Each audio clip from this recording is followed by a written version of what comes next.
All right, for more on that big night ahead in Texas, NBC's Steve Kornacki is at the big board tonight for us here on Top Story. And veteran politics reporter for the Houston Chronicle, Jeremy Wallace, joins us tonight live from Texas. Steve, I'm going to start with you. One of the biggest storylines this primary cycle is that President Trump's endorsement is a golden ticket. What signs will you be looking out for early tonight to see if that's the case for Ken Paxton?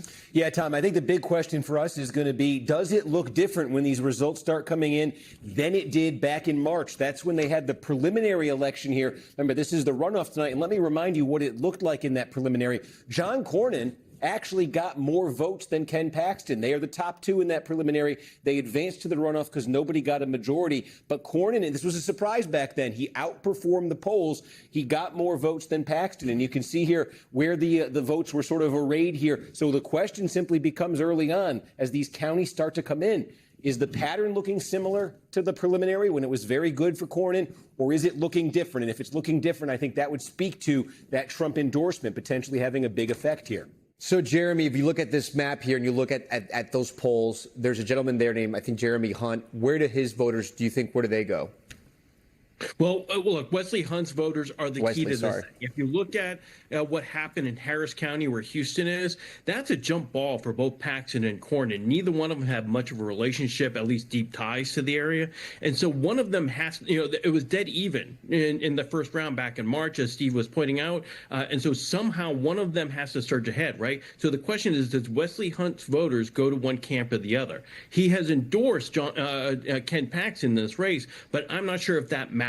Ultimately, it's going to be what did Trump say and when he said it. Remember, Trump's endorsement is big. The problem is it came 2 days into early voting. About 250,000 people had already voted when he made that endorsement. So it may not have had the same impact than if he had done it on the Monday before. So let me ask you a serious question here. Is the only thing that matters what the president says? Does the war in Iran, the economy, the sort of changing face of America first? I mean, does any of that matter to the Republican primary voters in this race? Look, voters, they don't think about this guy has all the seniority, in the United States Senate, and he can bring stuff back home. They think about what they're feeling, right? It's like we know in this case, in this era, a lot of Republican voters want somebody who's going to own the libs, who's going to go after the left. And Ken Paxton, if there's one thing he's been able to do as Attorney General, is that he's consistently sued the Joe Biden administration or fought, Democrats in the Texas legislature. And so what they're seeing is, this guy will fight in a different way than maybe John Cornyn has over his, 24 years in the United States Senate.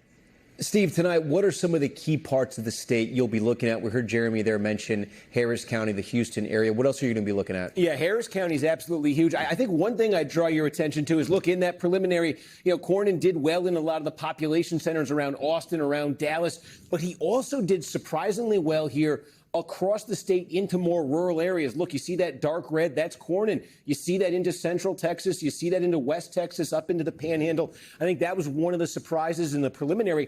A lot of those counties, though, they are small, they're rural, and they are deeply pro-Trump counties. Are those counties staying competitive for Cornyn tonight, or is that a place where that endorsement had an effect and they changed shades there to Paxton's shade of red?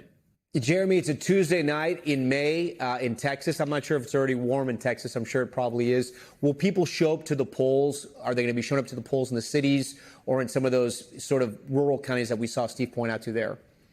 Yeah, look, this is a terrible time for an election, right? Nobody's used to voting at the end of May after Memorial Day, but there's a good sign. The early voting has shown that we are way ahead of past runoff elections in the state of Texas, particularly for Republican primaries. If you go back to 2012, that was kind of our high watermark when Ted Cruz won his first seat in the United States Senate. We're seeing that kind of turnout in this race. It's higher than normal, but it's still pretty dismal compared to most election cycles.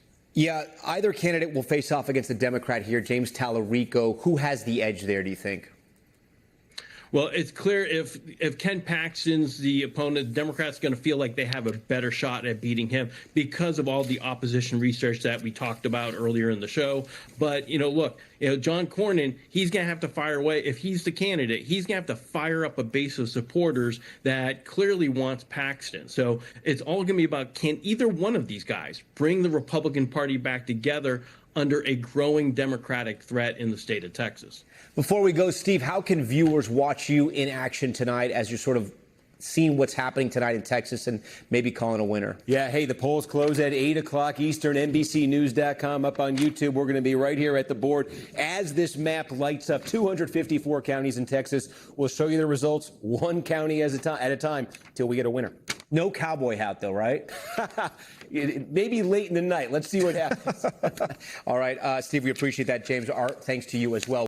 We thank you for watching. And remember, stay updated on breaking news and top stories on the NBC News app or watch live on our YouTube channel.